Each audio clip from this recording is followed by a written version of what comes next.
science of turning fiction into fact. Sometimes kind of real architectural life interferes with intellectual architectural life. There is no such thing as architecture. Hello everyone, this is Vikram Prakash and you are listening to Architecture Talk.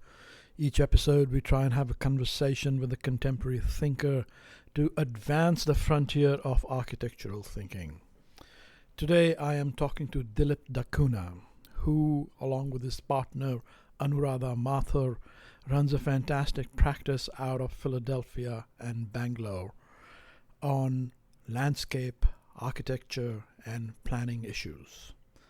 He has just published a book called The Invention of Rivers, in which he, based on thinking that he and Anuradha have done together, is promoting a concept called wetness, a way of rethinking hydrology, water, the ecology and mechanics of water on our planet and our relationship to it, in contrast, in distinction from our thinking about rivers as bounded entities that can be controlled and regulated. It's a great book, and this is a fascinating conversation. I hope you like it. Welcome to Architecture Talk, Dilip. Yeah, fantastic. Good to be with you. Thank you for being on Architecture Talk, and thank you also for coming to the University of Washington this past quarter and delivering your fantastic lecture, at which event I happily bought your book called The Invention of Rivers, Alexander's Eye and Ganga's Descent, which I have been poring over these last few weeks. So I'm excited to be talking about this with you. Mm-hmm. And if I may, I would like to suggest that, in a sense, what I want to talk about and what your thesis, it seems to me, is that rivers have been done significant epistemic violence to, which is to say that they have been significantly colonized, to use your term, in a way that has desiccated them of their broader geology, their broader lived world experience. And it seems to me that you are saying and you are calling for a new era of thinking rivers as an era of what you call thinking wetness, thinking of us as living in a perpetual kind of a system of wetness, from the ocean to the airs to the precipitation to the Tibetan Valley, to Tibetan Plateau, to the water systems, the edges, and so on and so forth. So let's begin with what is the problem? What is the problem with identifying rivers as well-articulated systems with good, clean borders that can be placed cartographically cleanly on the map? What is the problem with that description of the river? Well, the way in which the way you described it, at one level is very correct. There has been, I would say, over the last few centuries, an epistemic, violence that has at least shown us that rivers can be designed. They can be engineered, they can be violated, and so on. But further to that, my point in the book is that that rivers are products of a particular moment in time, and that moment in time can be clarified with a hydrologic cycle. So the hydrologic cycle goes through various forms of wetness, and one particular form of wetness is water. Is liquid water. Is liquid And that- state, yeah. Correct, it's liquid state. And that time actually of water I would say a wetness when water is very visible as water has become our anchor. And it is that anchor actually that allows us to see flows and flow formation. So, what we do in that moment, actually, when we anchor in flows, we also make other forms of wetness ephemeral by default, as it were. So evaporation, rain, precipitation, etc., all become ephemeral conditions. Now that, to me, reveals one thing. It reveals that we have made a choice. We have made a choice, in which we have constituted reality, and that choice is actually a moment in time. Um, Now that is to some extent not necessarily shared by all cultures. So, if I'm thinking of the possibility that other cultures anchored in a different moment in the hydrologic cycle, then mine is not so much, the river is not so much an epistemic violence, it's an ontologic violence, you know, and because it has imposed upon other cultures a moment of time and a reality that has been constituted in a moment of time. So my position to some extent is that India, and perhaps many cultures across the world, but India most certainly so, is, if I had to look at the condition now, you asked me about the problem of rivers. If I look at the problems of rivers in India, I mean, they're heavily polluted. They constantly flood. There's something radically wrong because we've been trying to hold these waters in rivers for centuries, and they've constantly defied us. So what I'm doing is actually stepping back and asking this question: is India a river landscape, or is it an ocean of rain? Does it work with wetness as opposed to water? So in other words, does the rain of the monsoon, when it comes, fall to a surface that then runs in rivers to the sea, or does it fall into a realm of wetness and just increases that wetness? So that means that people then have to live with this moisture, if you will, everywhere, the recognition actually that wetness is everywhere. So they are, in some sense, in an imminent position, with an imminence, recognizing an imminence, in which position they cannot define a river. They cannot define a flow because they cannot define even a surface of the earth. And they're not interested in defining a surface of the earth. They're living in ubiquitous wetness.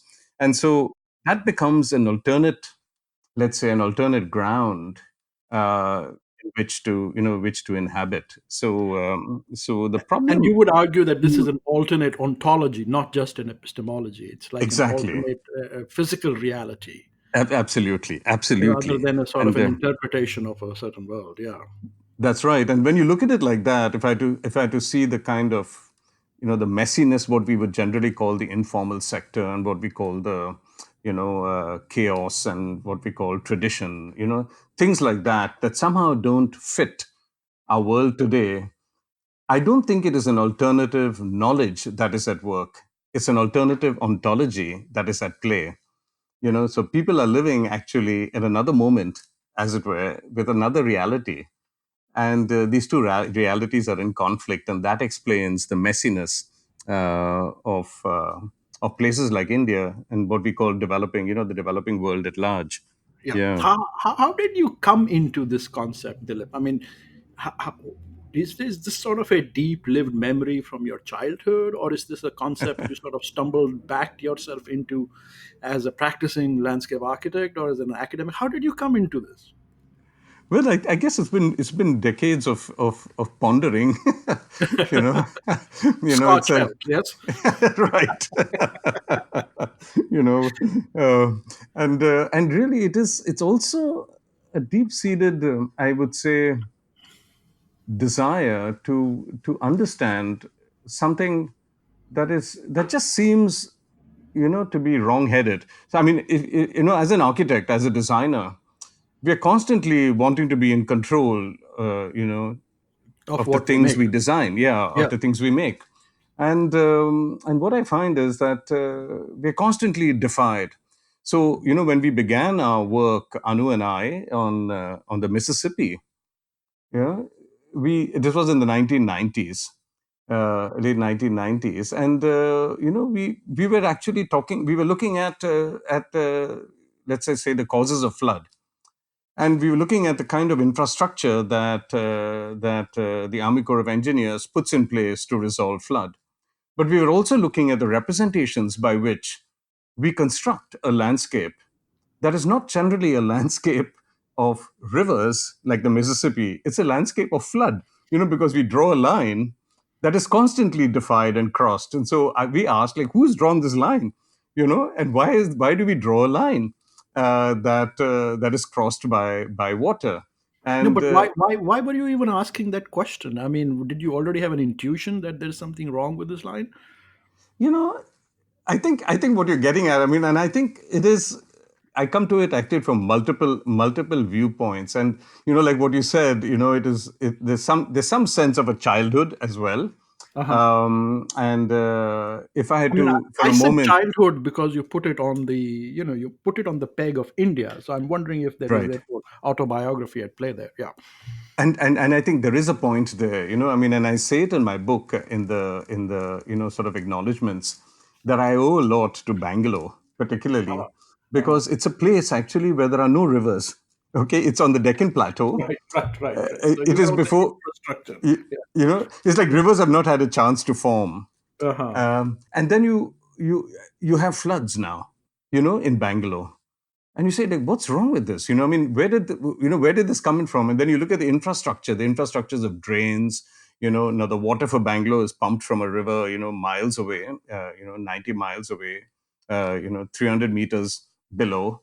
Um, and you wonder, like, where are we going with this? And why do we need this? Why in a place that actually operated with rain, in my own childhood, actually operated with rain, is now wedded actually to rivers and pumping water from distances.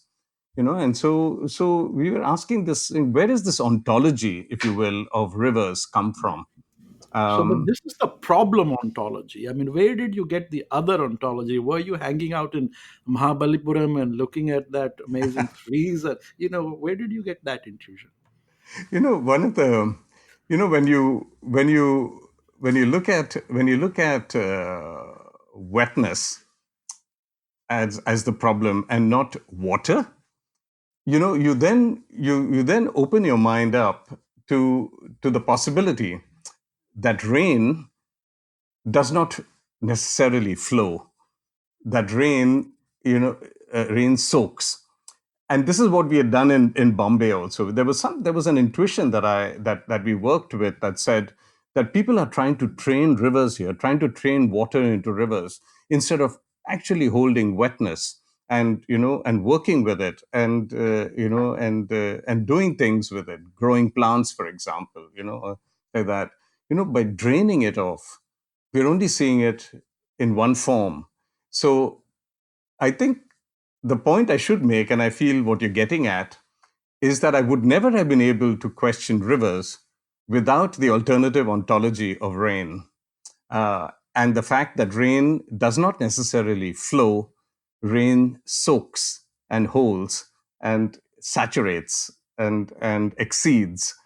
um, it does not flow. So it's like seeing a blotting paper, and a stain at work.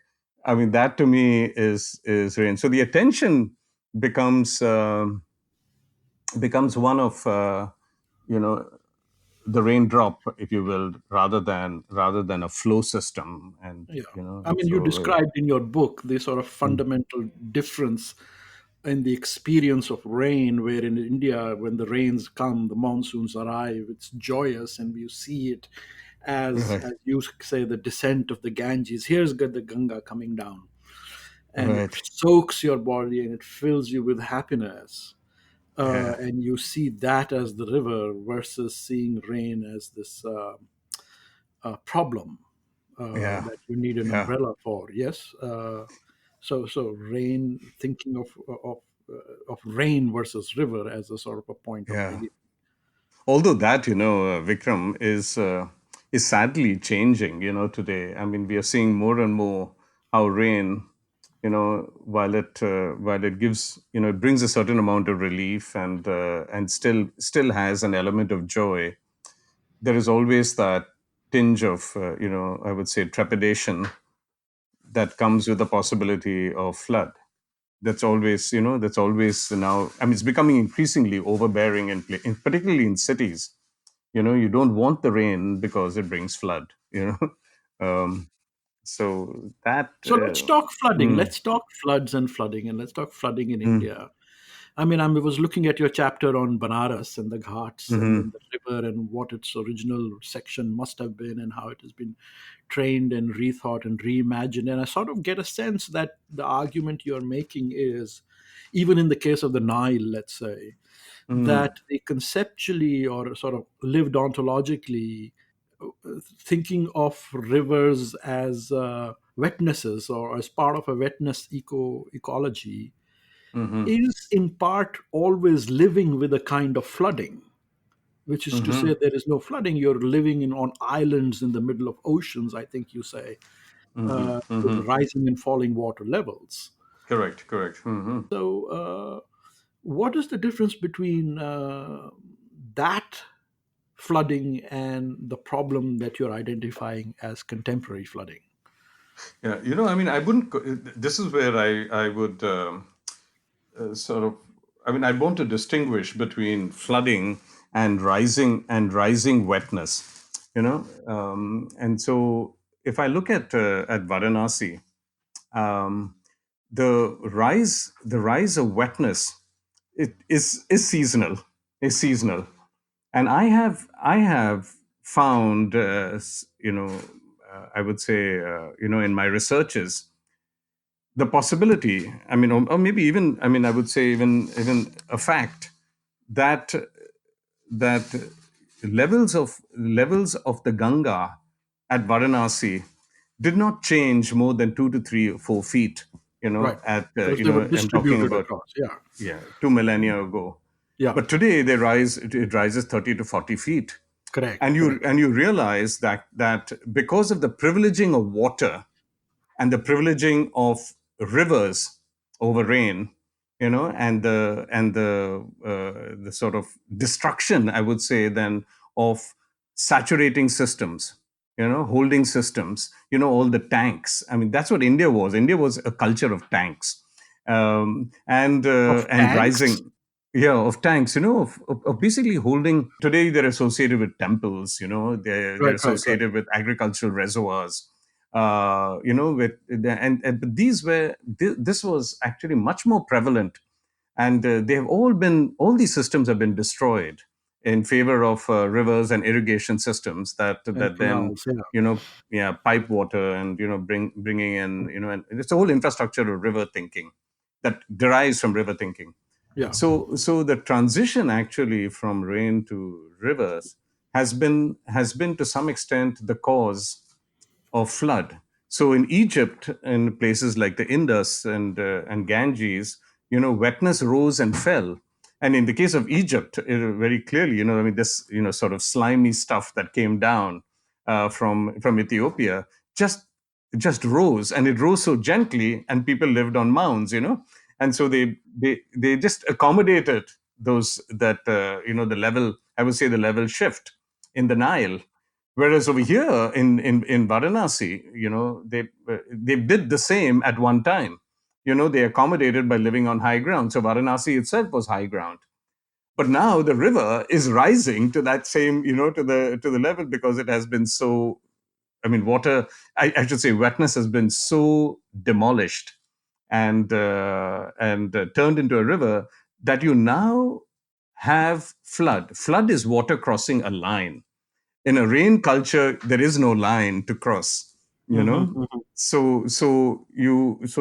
really, I think, the sense that when we shifted from rain to rivers, we created flood. And that is why, if I had to go back to the Mississippi for a moment and say that we saw a landscape of flood, because we cited the Native American possibility of the Native American living on mounds in the same manner, actually, that they did in Egypt and things, in a midst of wetness. So they never even saw a river, so there was no river in their ontology. So Possibly, this, possibly, yeah. this is very fascinating for me, because I take it Mhm. you're talking about places like Poverty Point and Cahokia and a series of mounds Mhm. in and around and all around the Mississippi system. Yeah, And of course, mound building is an extensive activity Mhm. associated with the native cultures here in America. Yeah, So, and today we see this as mound building, as kind of mountain making and kind of yeah. making Mhm. pyramidical sort of structures. But what Right. I hear you saying is that these mounds are to be understood differently, Yeah, that they have to be seen as kind of islands in a general condition of wetness and rising, falling wetness. Is that right? true.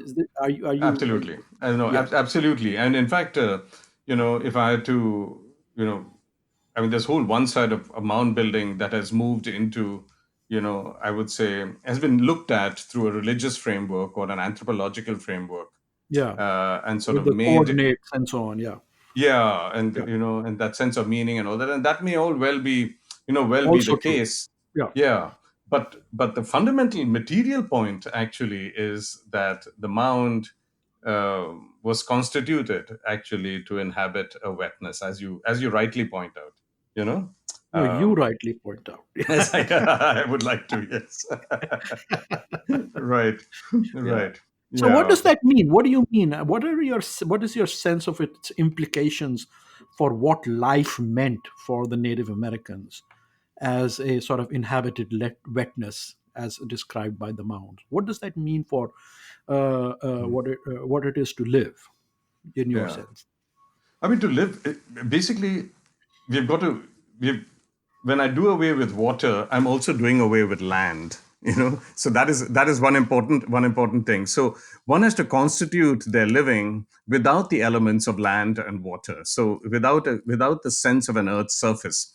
And which is an interesting point. I mean, I've heard that the Native American, and I don't know this from my first, from my own reading, but I've spoken to lawyers actually who, I would say water lawyers, who actually give me a sense that the Native American does not make a distinction between surface water and groundwater.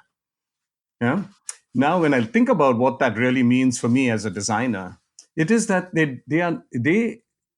they look at a world sectionally. They look at the world sectionally, and if they look at the world sectionally from clouds down to the aquifers, if you will, or as just a thickness that they inhabit with a freedom that is not structured by a datum of a land surface, then I am open to the possibilities of seeing their mounds or seeing the way they inhabit high grounds, opportunistically, high grounds rather than low grounds. Where we are driven to, the edge of the sea. They were not driven to the edge of the sea. I mean, they lived on high grounds, and so when you look at those high grounds, then with a sense of sectional appreciation, not a sense of movement from a coastline, or a water line or anything like that. And so that understanding of architecture and settlement, and I mean, and their whole ground of habitation, just opens up another understanding of the past, And the future, mm, yeah. I mean, so, and the so here I future. want to Correct. connect that you also said that the hieroglyph for the Egyptian Nile also is sectional and That's has true. those similar characteristics. And as I take it, and you have Yeah. all these sections of the Himalayas also, Mm, and your reading of the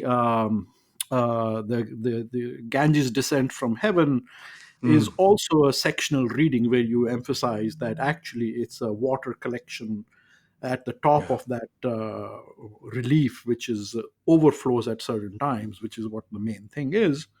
You're right. And I see that you connect that to an overall reading of the Ganges as Right. a system, with I suppose the tank being the Tibetan plateau. Well, in this case, you could say that actually as a holding ground, you would say the whole mountains, The the whole whole Tibetan Kailash. You call the Mount entire Kailash. Tibetan plateau the Yes, Kailash, right? exactly, Which is exactly. kind of imagined as this huge holding place from which the Right, water then comes down right. in a sense of overflow. So all these seem to describe to me a sectional reading of land. Oh, Uh, absolutely. And I mean, if you look at some of the myth, I mean, you mentioned Ganga coming down from heaven. This, I mean, if you look at myth and you talk about the sphere of Vishnu, which is the sphere of air, and the sphere of Shiva, which is the sphere of earth. You talk about that connection actually between air and earth as spheres, but that appreciation actually for the fall from air to earth is an appreciation of rain, that comes down. And so it's actually a very much, it's hardly, while you can suggest that it has religious connotations.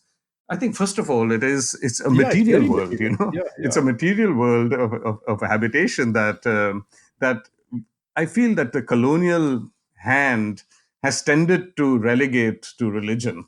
And I found that to be the case in the understanding of Ganga, where what I find possibly a common sense has been reduced to religious sense, and mystical stuff, and um, and I think if one looks there, one can actually recover a lot, which is sort of makes me also a little anxious with mound building and things like that have been sort of relegated to anthropological structures and to structures of meaning, when they are effectively dealing with a material condition that has never really been understood on its own terms, which is wetness.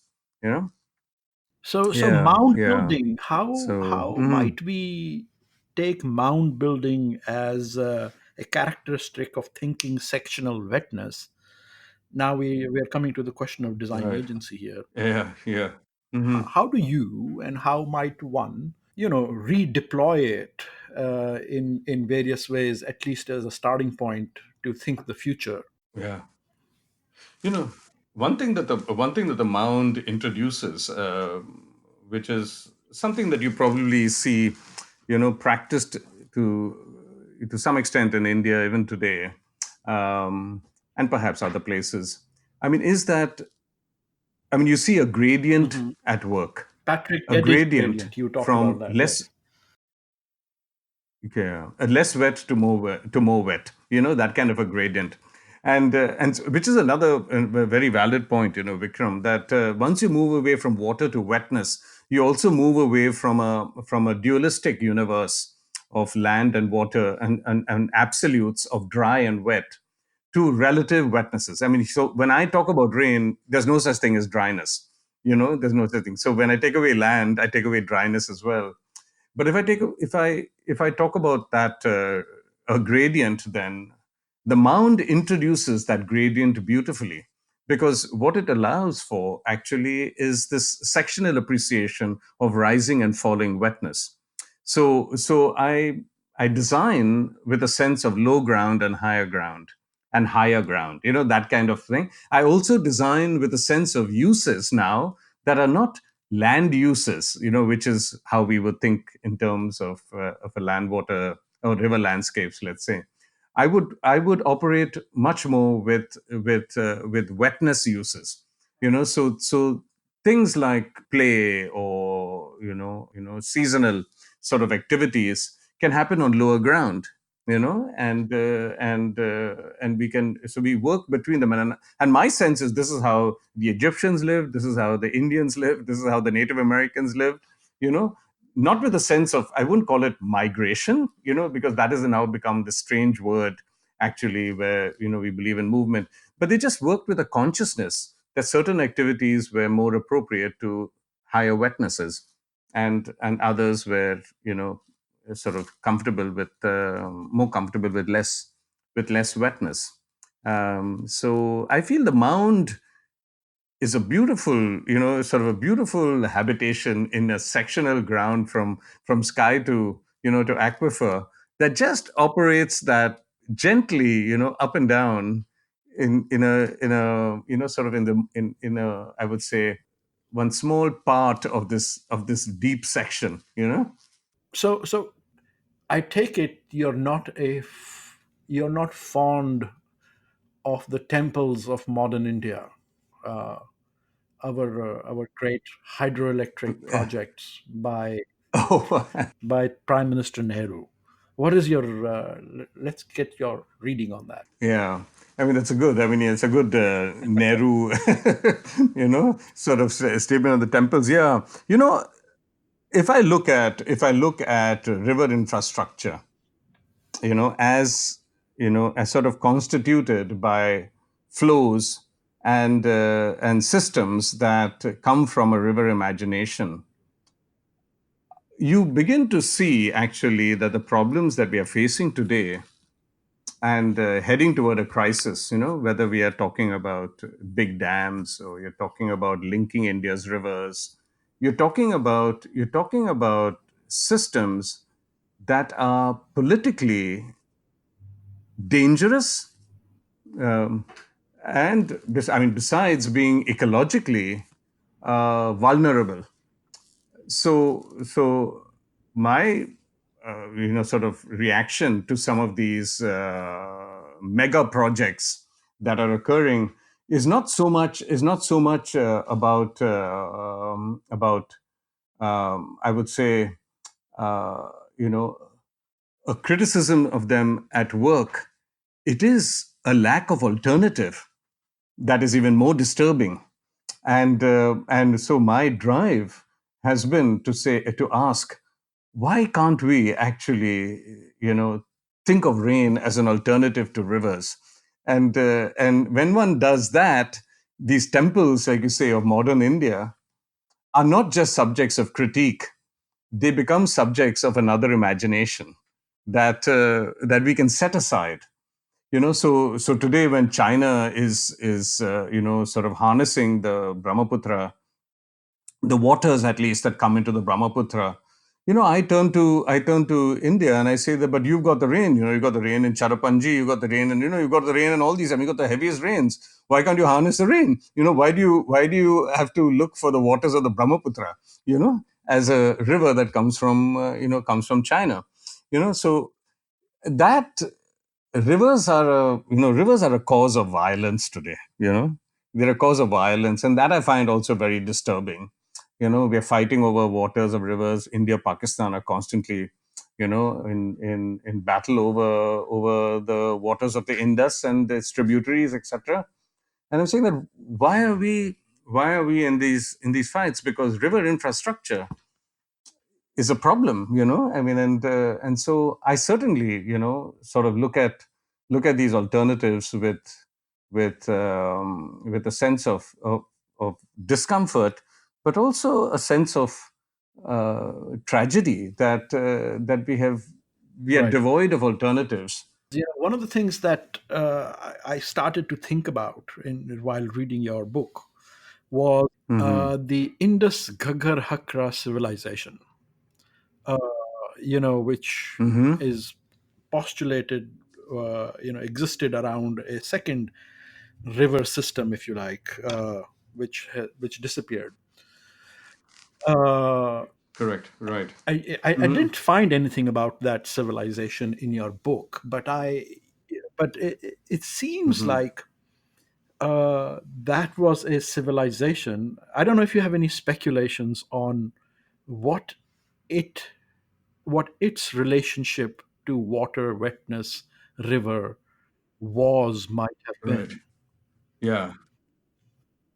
Yeah, if I look at this, I sort of hesitate to use the word civilization, only because it is so associated with rivers today.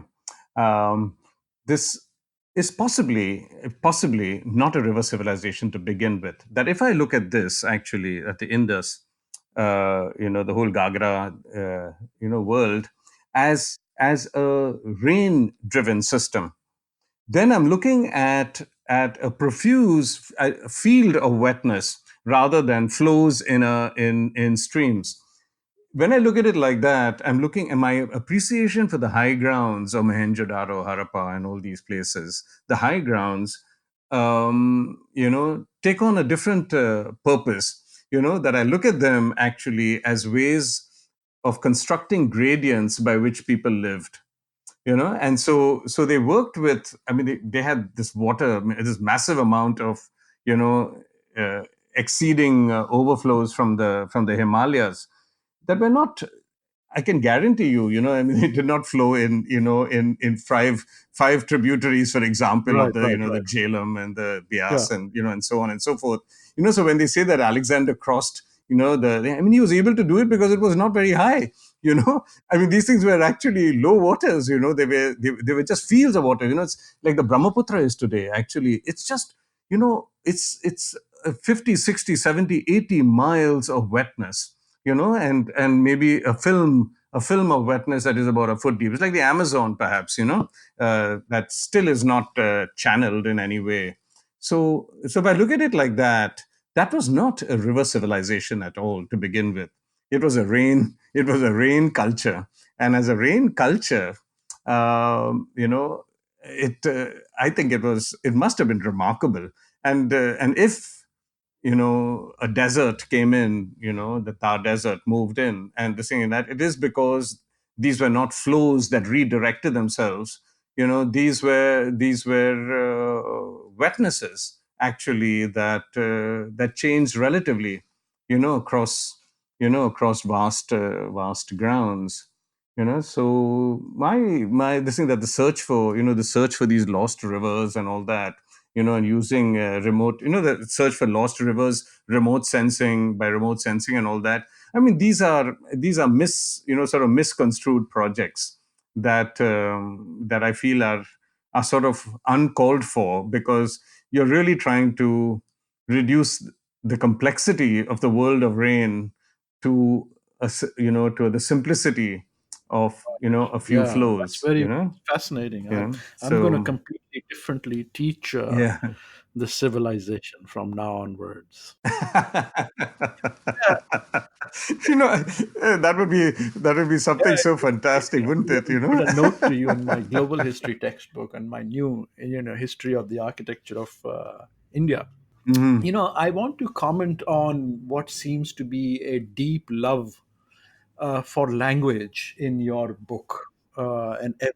You're very Hmm. focused on how things are named and how they should be named, and you're into inventing new names and flowing rivers, air rivers, uh, and things like that, Hmm. and really upset that rivers are called rivers, and and they have edges, and Hmm. your prose is literary. It has a fine quality to it. It's not geographic, so to speak. I mean, and in many Hmm. ways, Hmm. your book is so much more a history and philosophy and critical literary thinking text, I would argue, uh, than a Hmm. traditional. I mean, there's nothing traditional about what you do, but let's say a Hmm. practicing Hmm. landscape architecture text. If this characterization be true, is this true? Do you have a deep love for language? Well, let's say I scraped through my language classes. I guess I don't know if it's the way they were taught, or just my brain Uh-huh. was not wired for it. Um, but but I do have an appreciation, particular, let's say, for the speculative possibilities of correspondence between words and ground. You know, so when for example, when I talk about the Ganges as a river, and many people think of Ganges and Ganga as the same thing.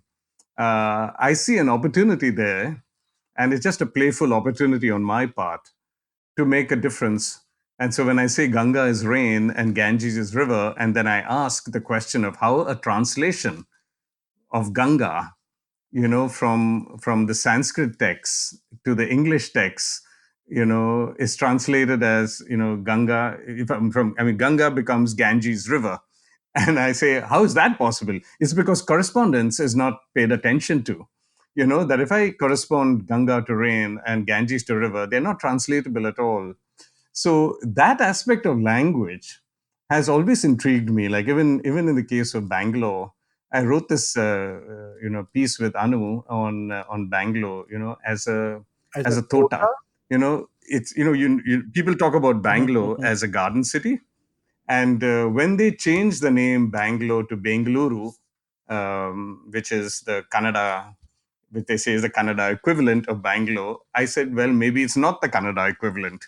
That Bengaluru refers to not a garden city, but Bengaluru refers to the Tota, which is a working landscape that is much more open to economic transactions, to working agricultural means, and so on and so forth, rather than the enclosure of a garden. So it defies the city.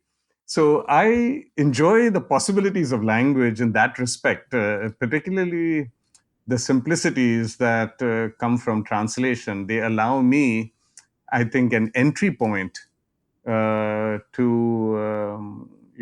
challenge what historians and And others take for do you granted. think it's important how So we name things and call things and rename things and reappropriate things? Is it just a tool for oh thinking, or is it an yeah, important no, thing in the no, world? yeah. Absolutely. I mean, I think it's critical. I think like when I look at Varanasi, for example, as a Janapad, what I call a Janapad, which is a mound working on a gradient cannot have a spatial configuration that is restrictive. So I cannot say that it goes up to that point and draw a geographic area. So so I think you pointed out earlier, Vikram, I do take issue a lot with geography as actually the Earth's surface and the reading of it, which has tended to be lead to actually exhaustive readings of the surface. So an area is exhausted. So whether I'm thinking of a building or whether I'm thinking of a city, or thinking, the name actually when I think of it in geographic terms, immediately comes with limits. But when I'm thinking in terms of mounds and gradients and rises and falls of wetness, a name like Varanasi has no limit, has no spatial limit. It has an infrastructural extension, I mean, and so people carried their name, wherever they went, and so it was a different kind of operational, let's say, Yeah, system. and Ganga is Uh, everywhere. Also, Ganga is everywhere. Yeah, versus the Ganges. Yes, exactly. I say everywhere with a sense that you cannot be somewhere. that's right. That's No, but also in Indian uh, India, it's yeah. always, everywhere the people say Ganga is everywhere. And so I have a very new and different understanding of what that means. Well, Yeah. Dilip, Yeah. thank you so much for taking this time and for all your readings with Anuradha Mathur, all the work that you are doing. Thank you for being on Architecture Talk. My pleasure, Vikram. It's been a real pleasure talking to you.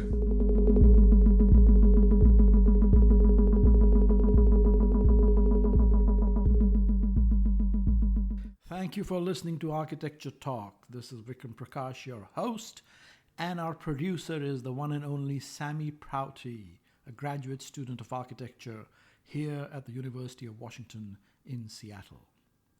I hope you all enjoyed our conversation, and if you did, please do take a moment to subscribe and to rate us on iTunes. See you next time. Take care. Goodbye.